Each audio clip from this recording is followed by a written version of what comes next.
I am Maverick, Maintenance Supervisor for Aviara. Today we will be going over the function of your windows, your opening windows in your home. This crank will open and close the window. This is the lock to unlock it. Up is unlocked. Then just rotate counterclockwise to open it, clockwise to close it. Lock the window back in place. It is locked and secured. Additionally, every home has an AC port. Remove this cover.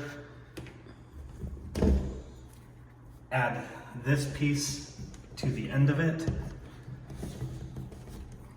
You can now put a 6-inch portable air conditioner hose around this and it will exhaust out of your home.